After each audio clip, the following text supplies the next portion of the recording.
Hello everyone, welcome back to my YouTube channel. आज हम discuss करेंगे रेफरल सिस्टम के बारे में। रेफरल सिस्टम फोर्थ यूनिट का सेकंड टॉपिक है। फर्स्ट कंप्लीट हो चुका है, ये सेकंड टॉपिक है रेफरल सिस्टम। चलिए, रेफरल सिस्टम क्या है? रेफरल सिस्टम स्वास्थ्य देखभाल सेवाओं की एक महत्वपूर्ण कड़ी है जिसके अंतर्गत ग्रामीण क्षेत्रों में सभी स्वास्थ्य के साधन उपलब्ध नहीं होने पर उन्हें बेहतर स्वास्थ्य सुविधाएं वाले स्वास्थ्य केंद्र पर भेजा जाता है।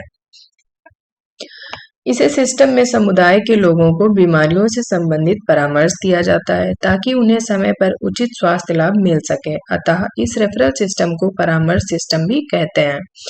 रेफरल सिस्टम सभी आवश्यक स्वास्थ्य सुविधाओं तक पहुंचाने का एक माध्यम है। ग्रामीण स्तर से लेकर शहरी स्तर तक सभी स्वास्थ्य सुविधाएं होती हैं। तो अगर कभी पूछा जाता है कि रेफरल सिस्टम क्या है या परामर्श सिस्टम क्या है, तो कंफ्यूज नहीं होना है। रेफरल सिस्टम और परामर्श सिस्टम एक ही है। तो रेफरल सिस्टम जो है वो स्वास्थ्य सेवाओं की एक बहुत ही महत्वपूर्ण कड़ी है।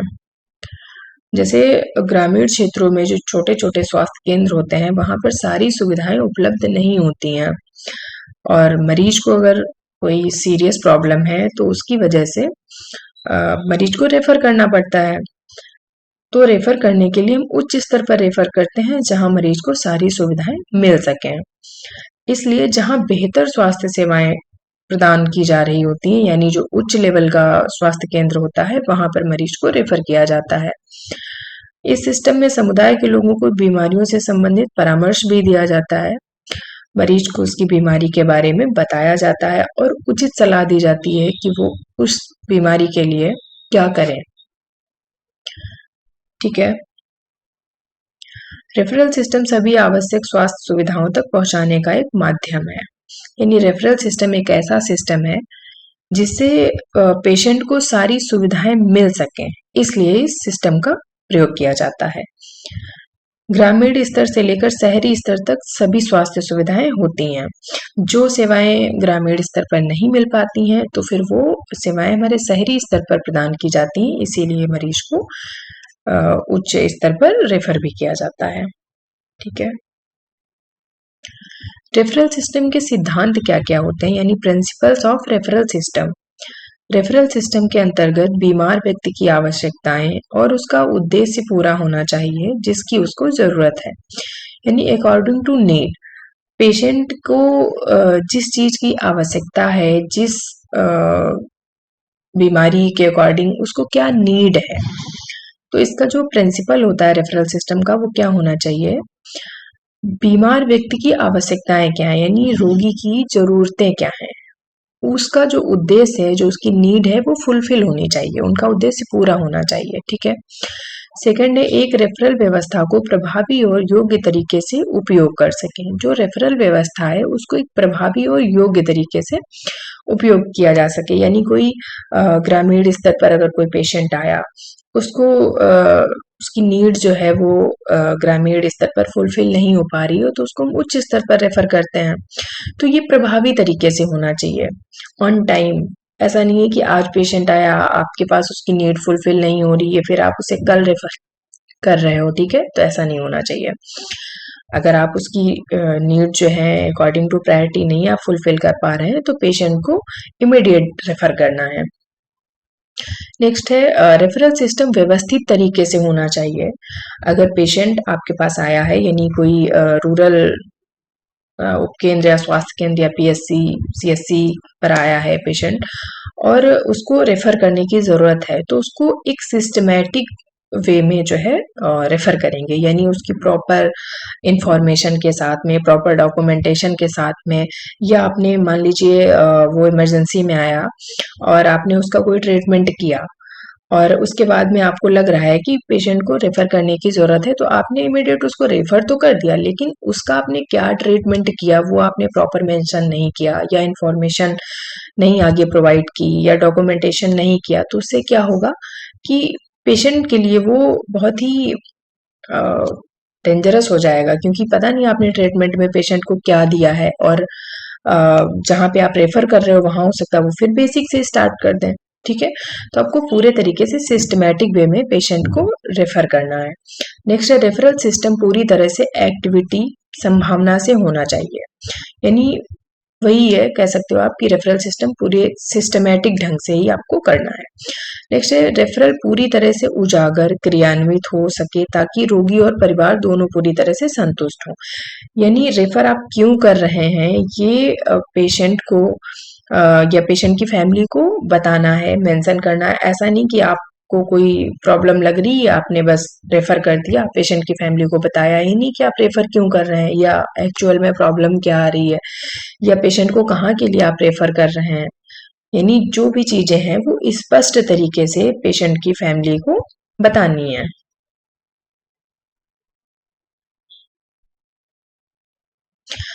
नेक्स्ट है ट्रायल सिस्टम। ट्रायल सिस्टम के अंतर्गत इन्हें तीन श्रेणी में रखा गया है। फर्स्ट क्या है, फर्स्ट कैटेगरी में घातक अवस्था, फेटल कंडीशन, ठीक है।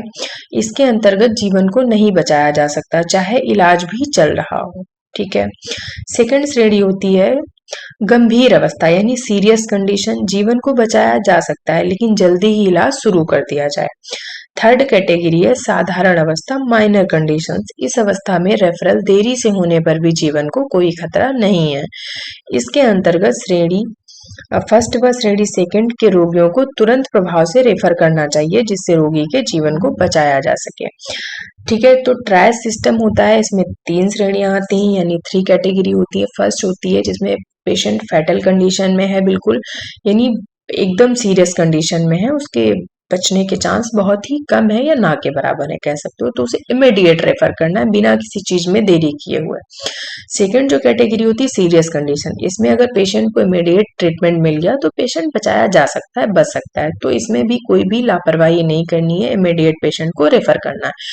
थर्ड कैटेगरी जो आती है इसमें मान लीजिए कोई माइनर कंडीशंस हैं पेशेंट को और अगर थोड़ी बहुत देर हो रही है रेफर करने में तो भी पेशेंट को कोई दिक्कत नहीं है, ठीक है।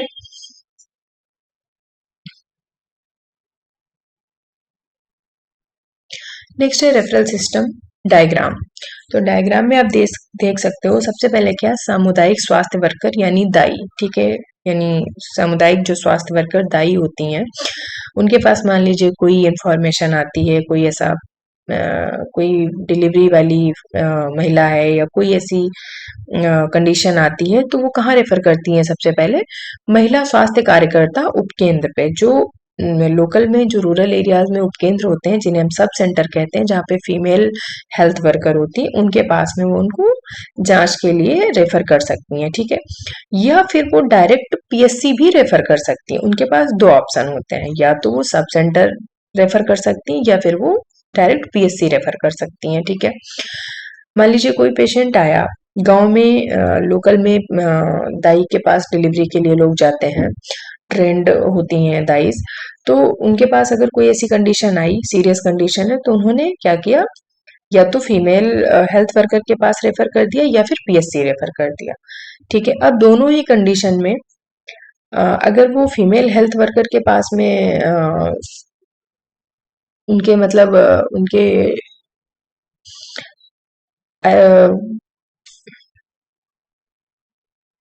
मैनेज कर सकती हैं तो वो मैनेज कर लेंगी, अगर फीमेल हेल्थ वर्कर मैनेज नहीं कर पा रही है तो वो भी पीएससी ही रेफर करेंगी, ठीक है। पीएससी के बाद में पीएससी पर अगर कंडीशन मैनेज हो गई देन ओके, अगर पीएससी पर भी कंडीशन मैनेज नहीं हो पा रही है तो वो या तो ग्रामीण अस्पताल रेफर करते हैं रूरल हॉस्पिटल में या फिर वो सीधा डिस्ट्रिक्ट हॉस्पिटल में रेफर करते हैं, ठीक है। देन डिस्ट्रिक्ट हॉस्पिटल में पहुंचने के बाद में या तो फिर अगर डिस्ट्रिक्ट हॉस्पिटल पे कंडीशन मैनेज हो गई तो ठीक है, अगर वहां पर भी नहीं मैनेज हो पा रही तो फिर वो लोग कहाँ रेफर करते हैं शैक्षणिक अस्पताल टीचिंग हॉस्पिटल रीजनल हॉस्पिटल में, ठीक है। या फिर वो सीधा स्पेशलिटीज हॉस्पिटल भी रेफर कर सकते हैं विशेषज्ञ अस्पताल में। तो रेफरल सिस्टम का ये डायग्राम है जो हमने एरो से पॉइंट आउट कर रखा है, तो आप इस तरीके से भी समझ सकते हैं, ठीक है।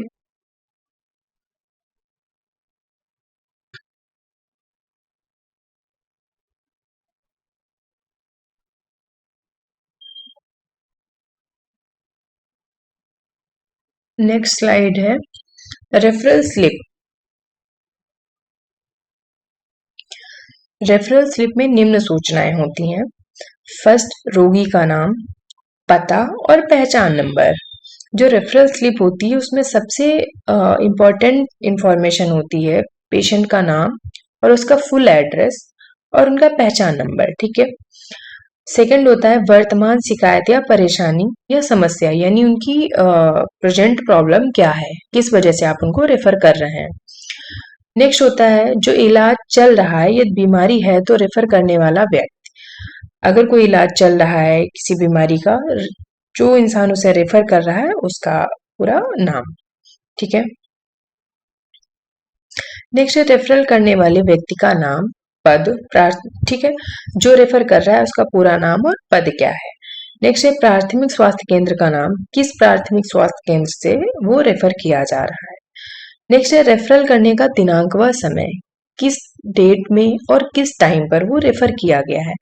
तो ये सारी चीजें जो है मेंशन होनी चाहिए रेफरल स्लिप में।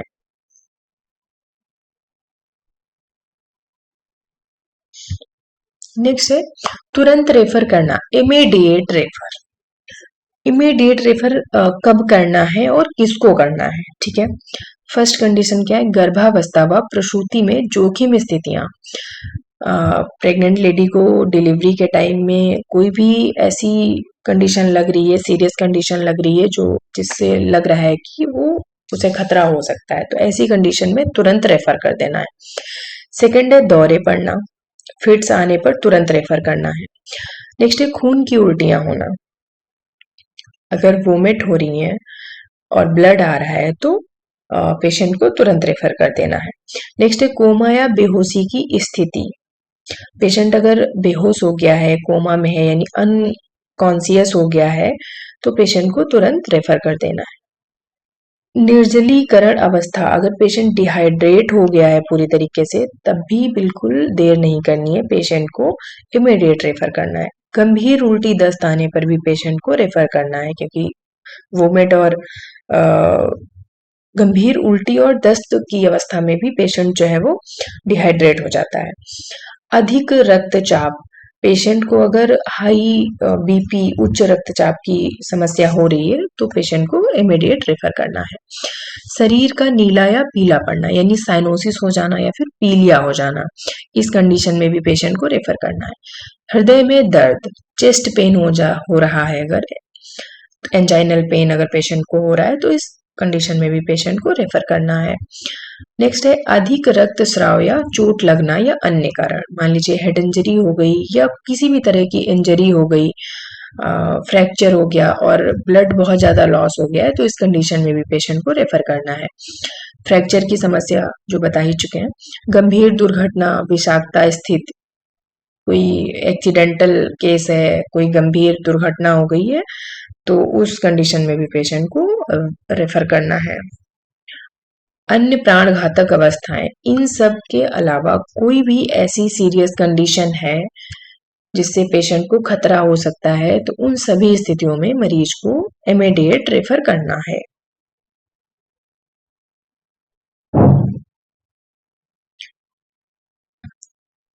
नेक्स्ट स्लाइड है रेफरल प्रणाली में महिला स्वास्थ्य कार्यकर्ताओं की भूमिका क्या होती है। Responsibilities of FSW in referral system. महिला स्वास्थ्य कार्यकर्ता को रेफरल सिस्टम की सारी जानकारी होनी चाहिए। जो फीमेल हेल्थ वर्कर होती हैं उनको रेफरल सिस्टम के बारे में सारी इंफॉर्मेशन पता होनी चाहिए कि कब पेशेंट को रेफर करना है और कैसे रेफर करना है, रेफर करने के साथ में क्या क्या जरूरी है। रेफर करते समय रोगी को चुनना चाहिए। ठीक है। महिला स्वास्थ्य कार्यकर्ताओं की अपनी जिम्मेदारियों की जानकारी होनी चाहिए कि फीमेल हेल्थ वर्कर के क्या क्या रिस्पॉन्सिबिलिटीज हैं, ये उनको पता होना चाहिए। आपातकालीन स्थिति में प्राथमिक सहायता देने के बाद ही रेफर करना चाहिए। मान लीजिए किसी सीरियस कंडीशन में मरीज आया आपके पास में और उसे फर्स्ट एड देना है, यानी जो इमरजेंसी में उसकी नीड है, जैसे बहुत ज्यादा ब्लीड कर रहा है, तो आपको फर्स्ट एड दे करके ही रेफर करना है, ऐसा नहीं कि आपने तुरंत रेफर कर देना है। ठीक है। नेक्स्ट है कार्यकर्ता को रेफरल पत्र या टिकट को पूरी तरह भरकर रोगी के साथ भेजना है। जो रेफरल स्लिप होती है उसको पूरा फिल करके ही भेजना है, यानी सारी डिटेल फिल करके ही भेजना है। रेफरल पर्ची सही व स्पष्ट रूप से भरनी चाहिए कि नेक्स्ट जहाँ पे आप रेफरल कर रहे हैं वहां पर उनको समझने में कोई प्रॉब्लम ना हो। रोगी को उद्देश्य से प्राथमिक स्वास्थ्य केंद्र व अन्य प्रबंध करके भेजना चाहिए। रोगी को उद्देश्य से प्राथमिक स्वास्थ्य केंद्र व अन्य प्रबंध करके भेजना चाहिए, यानी उसको प्रबंध करके भेजना चाहिए, जैसे एम्बुलेंस है, ये सब चीजें हैं, उसको ये सब प्रबंध के साथ में भेजना चाहिए। गंभीर मामलों व आपातकालीन स्थिति में EMRI सेवाएं 108 एम्बुलेंस सेवाएं का उपयोग करना चाहिए जो वर्तमान में उपलब्ध है। इसके अंतर्गत 108 नंबर पर फोन करके यह तुरंत उपलब्ध हो जाती हैं। कोई अगर आपातकालीन स्थिति हो गई, कोई भी इमरजेंसी हो गई, तो आप 108 पर कॉल करके कांटेक्ट कर सकते हैं। ठीक है। नेक्स्ट है रोगी को रेफर करते समय यदि संभव हो तो महिला स्वास्थ्य कार्यकर्ताओं को भी रोगी के साथ जाना चाहिए। अब जब आप पेशेंट को रेफर कर रहे हैं, अगर पॉसिबल है तो फीमेल हेल्थ वर्कर को साथ में जाना चाहिए। कार्यकर्ता रोगी को रेफरल स्लिप की रेफरल रजिस्टर में लिखावट चाहिए जिसमें रोगी की पूरी जानकारी, जैसे रोगी का नाम, पता, उम्र व लिंग, बीमारी, रेफर करने का कारण, किसे रेफर करना है, फॉलो अप कब व दिनांक, रोगी को ले जाते समय सही स्थिति में रखकर ले जाना चाहिए जिससे रोगी को परेशानी ना हो। जो भी रेफर कर रहा है या जहाँ से भी जिस भी मान लीजिए PSC से रेफर कर रहे हैं आप, तो वहाँ पे जो डॉक्यूमेंटेशन होता है, यानी जो वहाँ के रजिस्टर है, वहाँ पर पेशेंट की पूरी डिटेल होनी चाहिए, उसका नाम, पता, जेंडर, एज, क्या प्रॉब्लम है, रेफर क्यों कर रहे हैं और कहाँ के लिए, किस स्वास्थ्य केंद्र के लिए रेफर कर रहे हैं, नेक्स्ट फॉलोअप के लिए कब आना है और पेशेंट को ले जाते टाइम उसकी स्थिति कैसी है और उसे सही स्थिति में ले जाना, ये सारी चीजें सुनिश्चित करनी है जिससे पेशेंट को कोई परेशानी ना हो। ठीक है। रेफरल सिस्टम कंप्लीट हो गया है। अगर कोई डाउट है तो आप कमेंट बॉक्स में पूछ सकते हो। मिलते हैं नेक्स्ट टॉपिक में। So thank you.